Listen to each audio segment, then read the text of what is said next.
किसान मोर्चा के राष्ट्रीय अध्यक्ष श्री ओम प्रकाश धनखड़ जी, श्री सतपाल मलिक जी, श्री हृदयनाथ सिंह जी, इस बैठक में पधारे विभिन्न प्रदेशों से आए हुए अध्यक्षगण और राष्ट्रीय स्तर पर काम करने वाले पदाधिकारी बंधुओं, मुझे सचमुच में बहुत टाइट प्रोग्राम है आज। फिर भी धनखड़ जी ने कहा कम से कम कुछ समय के लिए ये बैठक में आए तो अच्छा होगा। अभी पार्लियामेंट्री पार्टी का एग्जीक्यूटिव चल रहा है अद्वानी के निवास पे। मैं बीच में वहां से उठकर आए और वापस चले जाऊंगा। कारण क्या है, मैं खुद किसान हूं और मन में हमेशा ये वेदना होता है इस देश में किसानों के साथ अन्याय हो रहा है।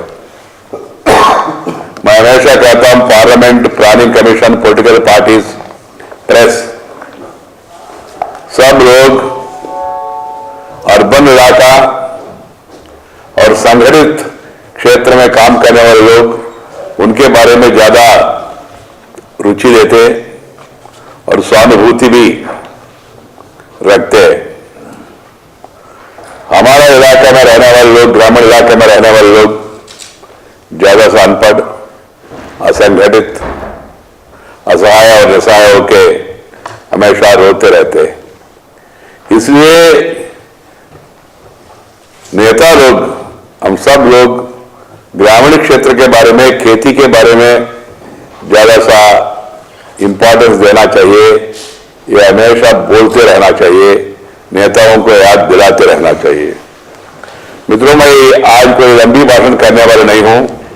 संक्षिप्त में 10 बिंदु आपके सामने रखूंगा और सरकार से भी हम आने वाले दिनों में मांग करेंगे इन्हीं विषयों के ऊपर फोकस करना चाहिए। आप लोगों को जानकारी के लिए मैं कल कृषि मंत्री श्री शरद पवार जी से बात किया और उनको बताया है कपास का एक्सपोर्ट के बारे में बैन लगाने के कारण से किसानों को बहुत नुकसान हुआ। कपास का दाम गत साल 6,000 था, 6,500, 600 एकदम कम हो गया। जनवरी में 4,100 था। अब आंध्र प्रदेश में और कुछ इलाका में 300, 3,100, 3,200 तक नीचे गिर गए। मिनिमम सपोर्ट पर समर्थन मूल्य 3,300 है, मार्केट रेट 3,100 है, तो मिनिमम सपोर्ट पर भी नहीं मिल रहे। और कॉटन कॉर्पोरेशन ऑफ इंडिया सभी इलाका में जहां परचेजिंग सेंटर्स खोलना है वो भी नहीं खोल पाया। उस कारण से भी मार्केट में बयान से नहीं आया।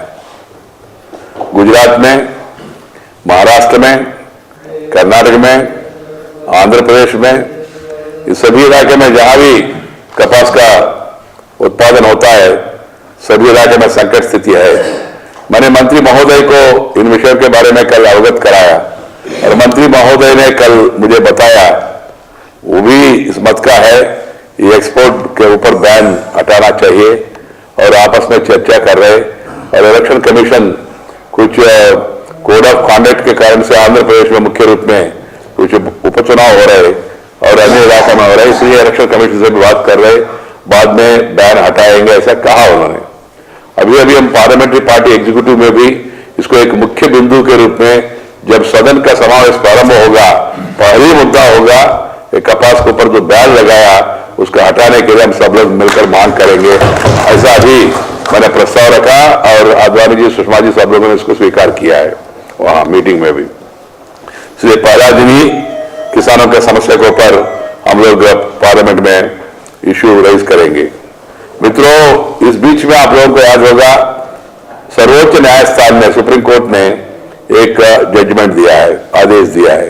वो आदेश यह है देश में जो नदियां है ये नदियों का जोड़ने का काम लेना चाहिए, ऐसा सर्वोच्च न्यायस्थान ने कहा है। आप लोगों को याद होगा एनडीए के जमाना में श्रीमान अटल बिहारी वाजपेयी जी के नेतृत्व में हमारा सरकार ने उस समय इसका अध्ययन करने के लिए कहां तक संभव है, प्रैक्टिकल है, इसको अध्ययन करने के लिए सुरेश प्रभु जी के नेतृत्व में एक कमेटी बिठाया। वो कमेटी ने अध्ययन करके सिफारिश किया ये संभव है और जरूरी भी है, और साथों साथ उन्होंने मेरे ख्याल से 5,60,000 करोड़ रुपए खर्च होगा ऐसा एक रिपोर्ट दिया है। मेरे ख्याल से अभी वर्तमान का जो मार्केट रेट्स के हिसाब से वो 10 लाख तक भी गया होगा, तो फिर भी वो बड़ा अमाउंट नहीं है। इसलिए मैं बताना चाहता हूं किसान मोर्चा पदाधिकारियों को, आपका अध्यक्ष को भी, आने वाले दिनों में आप जब दिल्ली आएंगे तब तक कुछ हस्ताक्षर अभियान हाथ में लीजिए। पूरा देश में जाके ग्रामीण इलाके में किसानों से हस्ताक्षर कराइए। नदियों का जोड़ने का काम अर्जेंट प्राथमिकता बेसिस में लेना चाहिए। ऐसा एक सिग्नेचर कैंपेन देश भर में रहने से क्या होगा, लोगों के पास जाना, लोगों से मिलना, किसानों से बात करना, और किसान साधारण रूप में ये जब सुनकर खुश हो जाएंगे, अरे भाई होना चाहिए, ये सब लोगों के मन में है। इसलिए मेरा सुझाव यह होगा, किसान लोगों को संपर्क करके हस्ताक्षर अभियान शुरू करिए और सब ला के यहाँ राष्ट्रपति महोदय को देना, किसको देना वगैरह तय करेंगे उस समय। एक campaign, signature campaign across the country demanding time bound programme within 10 years all the rivers should be connected, ऐसा एक आंदोलन के रूप में आंदोलन का पहले चरण में हस्ताक्षर अभियान शुरू करवाइए। ये मेरा पहला सुझाव है। दूसरा सुझाव यह है, इस देश में किसानों का समस्याओं का समाधान के लिए स्वामीनाथन कमीशन सिफारिश को रिकमेंडेशंस को अमल करना चाहिए और किसान को सही दाम मिलना चाहिए, ये हमारा मांग होना चाहिए।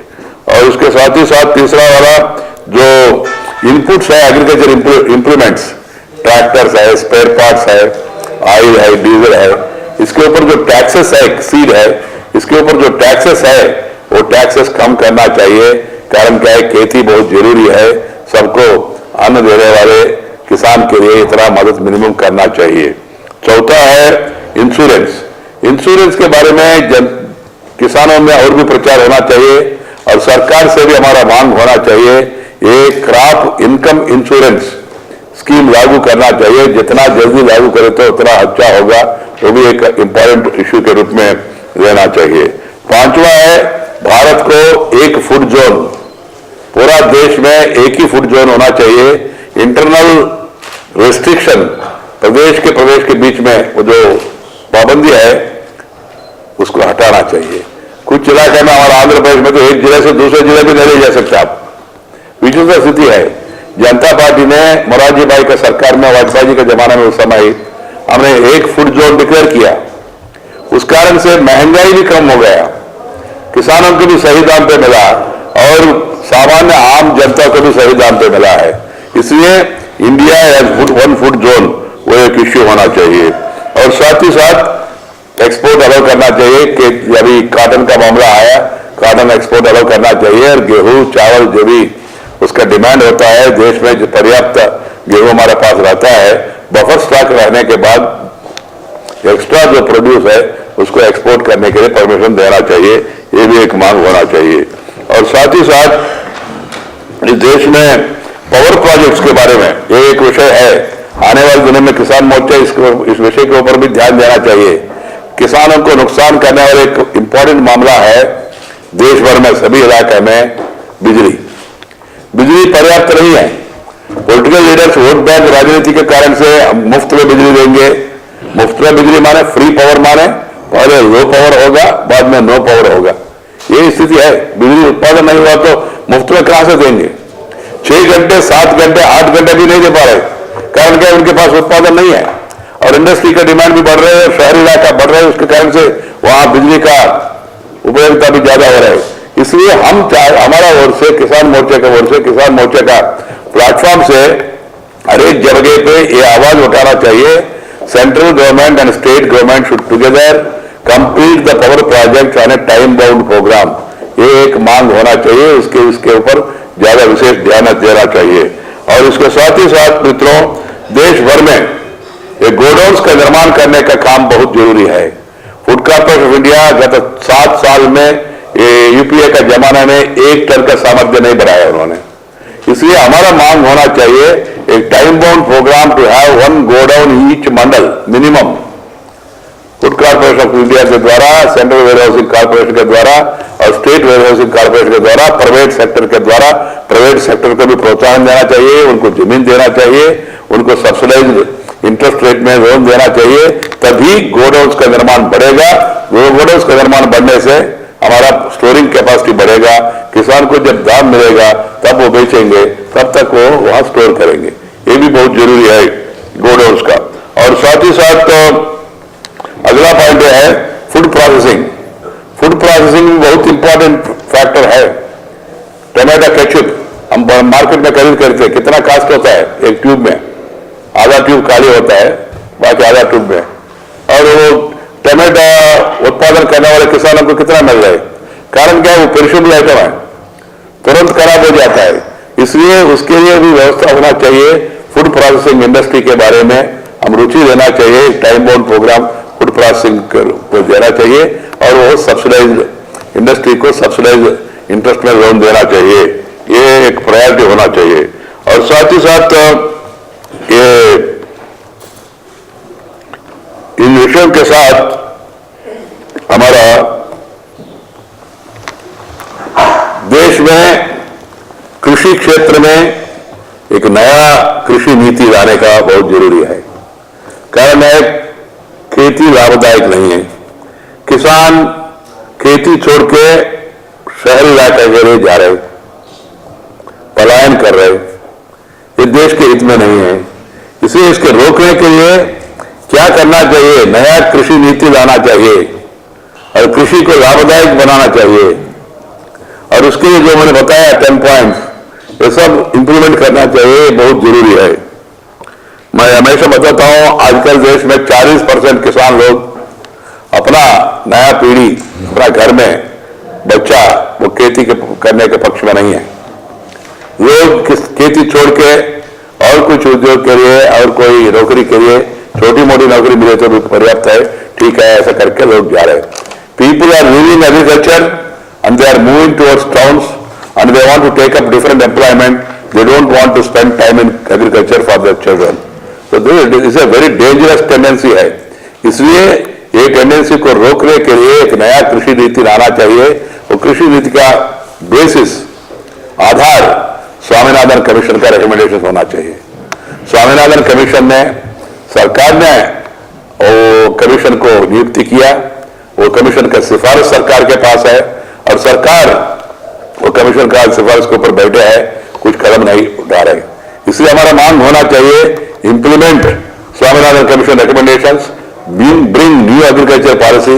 इन सभी विषयों को जो मैंने अभी बताया, इन विषयों को बारे में चर्चा करने के लिए एक स्पेशल सेशन बुलाना चाहिए पार्लियामेंट का। मिनिमम 10 दिन का एक स्पेशल सेशन बुलाना चाहिए। वहां इन सभी विषयों के बारे में आमतौर पर चर्चा हो जाए। उसमें कृषि मंत्री, उसमें वित्त मंत्री, उसमें बिजली के मंत्री, उसमें वाणिज्य मंत्री, इसमें पंचायत मंत्री, इसमें ग्रामीण विकास मंत्री, संबंधित मंत्री सब लोग बैठे और केवल चर्चा कैसा खेती को बचाना है, कृषि को कैसा बचाना है, यही एक मुख्य मुद्दा होना चाहिए। इसके लिए स्पेशल सेशन बुलाना चाहिए, ये हमारा मांग होना चाहिए। आप लोग आज और कल 2 दिन यहां बैठ रहे हैं, आपस में चर्चा करने वाले हैं। कल आप लोगों का सौभाग्य है, हमारा राष्ट्रीय अध्यक्ष गडकरी जी भी आ रहे हैं। मेरा अनुरोध यह होगा आप लोगों से, जो मैंने 10 बिंदु बताया, और भी हो सकता है 10 बिंदु बताया, इन विषयों के ऊपर गंभीरता से ध्यान दीजिए, इसी के ऊपर एक चार्टर बनाइए और साथ ही साथ जैसा मैंने कहा number 1 programme connecting the river, नदियों का जोड़ने का काम, गंगा और कावेरी को जोड़ना और प्रदेशों के बीच में जो छोटी मोटी नदियां हैं उसको एक दूसरे के साथ जोड़ना, ये बहुत जरूरी है। ऑलरेडी देर हो चुका है। श्रीमान अटल बिहारी वाजपेयी ने 5 साल में कितना काम कर पाएंगे, फिर भी उन्होंने air connectivity, rail connectivity, highway connectivity, rural connectivity, tele connectivity, television connectivity बहुत बढ़ाया। किसान क्रेडिट कार्ड का स्कीम लागू किया, इसी तरह गेटिंग का काम शुरू किया, ग्रामीण गोदाम का काम शुरू किया और खेती के लिए जो ऋण देता है ऋण का ब्याज उन्होंने 16% से कम करके वो 9% बनाया, वो बाद में 7% किया है। ये प्रक्रिया और भी आगे बढ़ना चाहिए।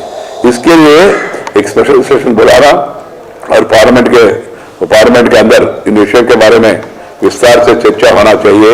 ये आवाज पूरा देश भर से उठना चाहिए। सभी इलाका में हम लोगों के पास जाना चाहिए। किसान मोर्चा का मेरा सलाह ये भी है, मीटिंग करना, डिस्कशन करना, कार्यकारिणी बुलाना, पदाधिकारियों के साथ बैठक करना, अध्यक्षों के साथ बैठक करना अच्छा है, मगर इससे भी ज्यादा फील्ड में जाके, क्षेत्र में जाके किसानों के साथ मिलकर उनको संगठित करके वो असुरक्षित महसूस कर रहे आजकल, उनका नेतृत्व करना, आंदोलन खड़े करना, ये बहुत जरूरी है। सचमुच में अभी कॉटन एक्सपोर्ट सेकेंड डे किसान मोर्चा सभी इलाके में इसके ऊपर आंदोलन करना था। अभी भी मेरा सुझाव होगा, कल पार्लियामेंट में वो घोषणा नहीं किया तो इसके बारे में आंदोलन करो, और बाकी विषयों के बारे में भी एक चार्टर बना के दस्तखत कर हस्ताक्षर करने का अभियान पूरा देश भर में चलाइए। उसमें मुख्य रूप में इस बार हर एक मीटिंग में एक विषय होता है, इस बार मुख्य रूप में स्पेशल सेशन बुलाओ, नदियों का जोड़ने का काम हाथ में लो, ये मांग होना चाहिए। इसी दिशा में आप आज और कल इन विषयों के ऊपर चर्चा करें तो ये सार्थक होगा, उपयोगी होगा, और यहाँ से एक मार्गदर्शन देश भर में जो किसान मोर्चा और भारतीय जनता पार्टी का प्रदेश इकाई है उनके लिए एक संदेश जाए तो वो लोग अपना इलाका में इन्हीं विषयों के बारे में नीचे स्तर तक ये कार्यक्रम ले जाए, जन जागृति, किसान जागृति कार्यक्रम ऐसा ले जाए तो अच्छा होगा।